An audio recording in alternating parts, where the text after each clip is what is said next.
Yes, same to you guys. Happy New Year.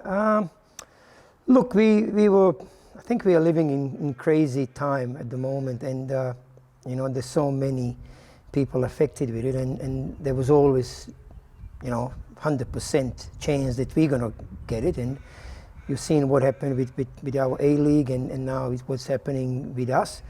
But we were fortunate enough. Most of these girls are living in one house, so they managed to get through it much easier because they were all surrounded with each other, and when they were isolating. And thank God all of them came back without any long-term issues. Some of them came back, they were only about 2 or 3 days being affected with illness. A couple of them were affected a little bit more. We're still waiting for one to get over it. So, hopefully by the next week we should have everyone fully fit and healthy to play and train 100%. Was there an extra sense of caution amongst your group, given that you've obviously got Stoddy as part of the team, who's immunocompromised as a result of her treatment? Yes. So we do have protocols that club has put, before the training sessions, during the training sessions. So like we are not eating inside, we are sitting outside. We are wearing masks when we are around each other. So, from that point of view, we tried our best, but still, the corona is in the community, and you never know. It doesn't say to people, I got corona on their forehead. You just don't know. It's like a lottery, and we have been blessed so far that we haven't had more frequently being exposed to it, but this one was definitely a good wake-up call for everyone to be even more cautious when it comes to our everyday behaviors. This wave of postponements, for you as a coach, how disappointing was it for you, given that your side had just come off hammering Melbourne Victory in the derby? Sydney was suffering injuries as well. It looked like everything was breaking for you to really go on a run. Is it disappointing that all that momentum suddenly screeched to a halt? Look, when we had so many girls out of training session, we only had six players training with us for a good part of the last week. It was blessing because we couldn't feel the squad. So that was one thing. And now that they are all healthy, we don't mind to play some midweek games. We're going to back ourselves for those midweek games if we have to play them. We're going to probably lose a few girls for the national team, so we're going to again be stretched from that point of view, and potentially we're going to lose even more when it comes in the February. So we are prepared for it, and we should have answers for that. So we got a very good squad at the moment, and everyone is healthy and everyone is injury free, and we are working on our principles every day, and you could see that is now a very important part of our game, and I think it was presented really nicely against Melbourne Victory. Taking into account that we can't report the information from this press conference until tomorrow at 10 a.m. and the Matildas squad is being announced tomorrow morning at 7:30 a.m. Who are you losing to the Matildas squad, and what sort of impact will that have? You're going to have to wait till 7:30 tomorrow morning, same as me. We want to know who our opponents are losing, so there you go. No, we got confidentiality agreement with them, so we can't say anything, and it wouldn't be fair. Sydney and Victory will be losing a decent amount of players to the Asian Cup squad. Does that give your side a bit of an advantage heading into the stretch now to seize top spot and maybe even run away with it? Well, as I said, we're going to lose few as well. So I don't think that that balance will shift into our favor. Everyone will lose their best players, rightly so. That's the national team. So how many best players do each team have? That's probably the number of players that they're going to lose.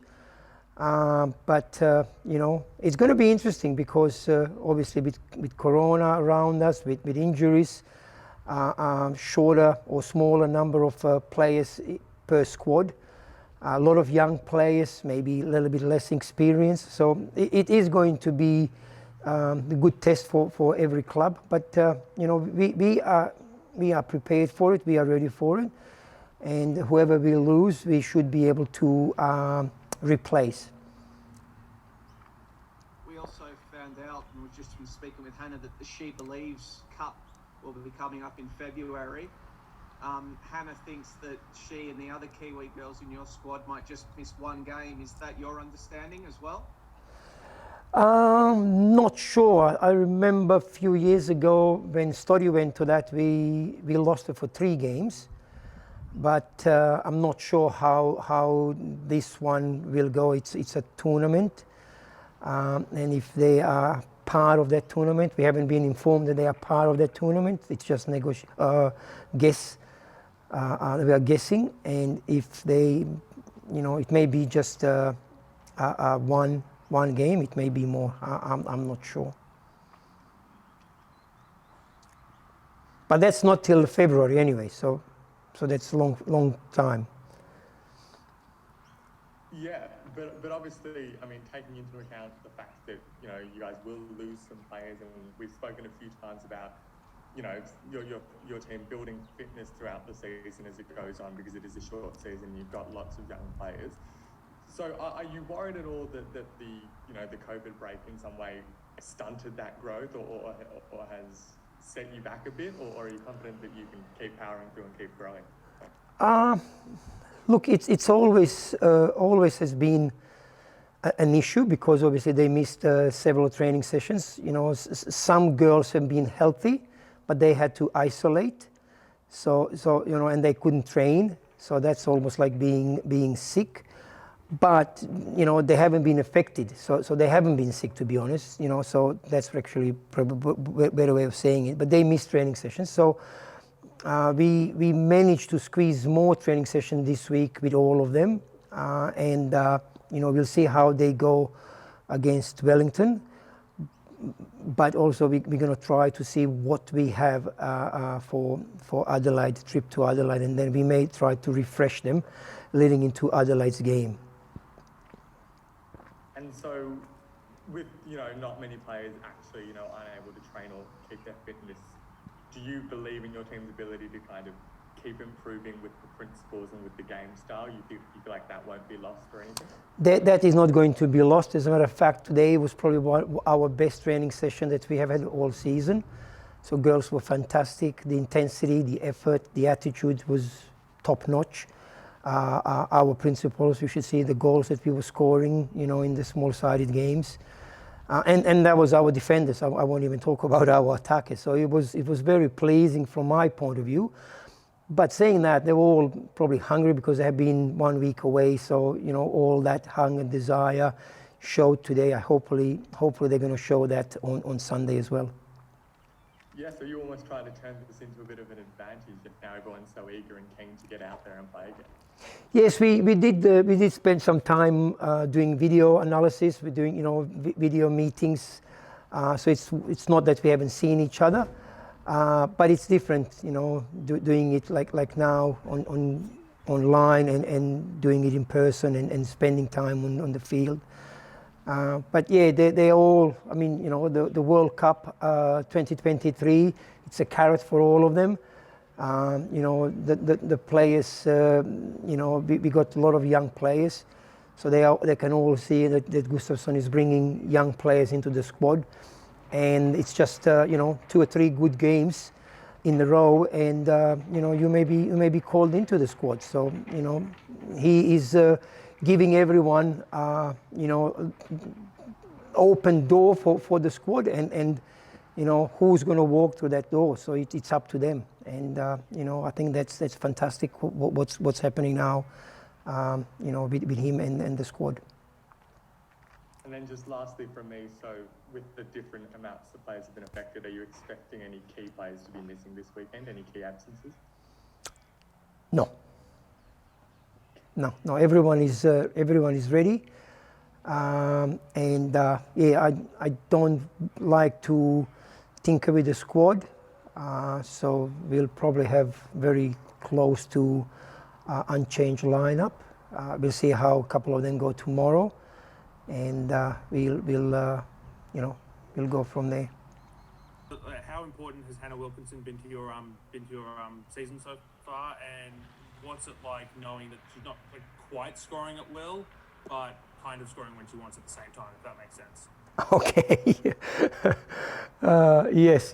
Look, she has been fantastic. She's probably, this is my 4th season, and she is the first striker that we had since I've been here at the club. So far we just could not attract any strikers to the club, and to have her here with us, and also to have Holly McNamara, who is probably an equally good striker, young and up and coming striker, but who can play on different positions. I think we are blessed from that point of view. Hannah, her experience is second to none. She is her work rate. She is such a fantastic person, lovely to have in your dressing room, in your team.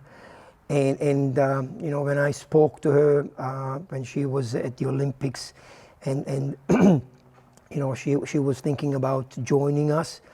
I tried to convince her that we're going to allow her to work hard, but also she's going to be rewarded for that hard work. And thank God that happened. And scoring 7 goals in 2 games, it's just fantastic achievement from her.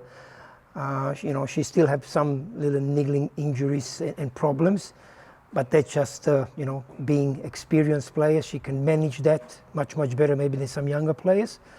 And she's really looking forward, to the rest of the season and to go and play for their national team as well.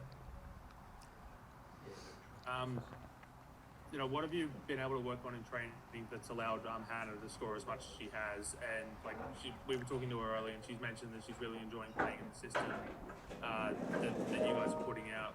Just how's that been going? Well, excuse me. That's our principle. So we work hard on pressing high on opponent's field, where the turnover equals a golden opportunity for her, because she's in the center of the pitch, and she scored a few goals like that. Another principle is forward runs and forward passes, and she has really taken that aboard, and she's making beautiful forward runs, and we are managing to find her in the space between opponent's goalkeeper and their backline. She had few chances at the beginning of the season. Maybe she didn't finish them off. We worked on some composure. We spoke about that, and I think now she has find that best way of dealing with those situations, and she is deadly. So technically she is superb in those situations, and she's making the right choices now. So I believe if she continues like that, we are going to feed her, and if she continues to make those forward runs, she's going to have more chances to score goals. So she's fantastic in the air, so we got her. We still haven't got that crossing game going. It's something that we're going to be working on, soon. But at the moment, those balls behind, we call it micro game, 2v1, she's been fantastic. So it doesn't need to be a long ball. It could be a shorter pass for her runs. So she's been fantastic. Just 2 more quick ones from me, and both are kind of on the same wavelength. City have obviously had some very high-profile matches against Sydney FC in recent years that you've been in charge of. How excited are you as a coach to be going up against them again in a couple of weeks' time, knowing that they're a few points in front and they're having a particularly good season themselves? Look, they have been very stable. They've got the majority of their players have been with them for several years. They kept the coach same, and to be honest, Sydney has been probably Sydney and Brisbane have been places in Australia with the best development of young players. So they are taking advantage of that. They are blessed with so much talent, with speed, with technical ability. And as I said, they've been coached extremely well. And they're going to be probably the biggest challenge, not just for us, but for everyone. I think I expect Melbourne Victory to bounce back, knowing Jeff Hopkins. He's going to find the solutions for his team. So that it's going to be a nice competition, you know, for the berths in the semi-finals. But yeah, we can't wait to get a chance to play against Sydney FC.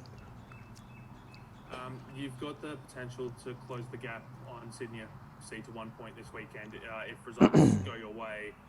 Are you confident that you can still be in the chase for the regular season title at the end of the season? Look, it all depends, you know, how we're going to go in next few games, and then obviously how we're going to go against Sydney. If we continue to perform well, if we continue to play well and continue winning games, then obviously anything is possible. But, you know, having so many young players, you never know, you know, what you're going to get. I mean, we still haven't seen the best from Story. So that's still something that we are hoping that very soon she's going to hit her best heights. So, you know, those things could go our way. But as I said, you know, this little bit maybe lack of experience with some of our players may also be an issue in some of the games.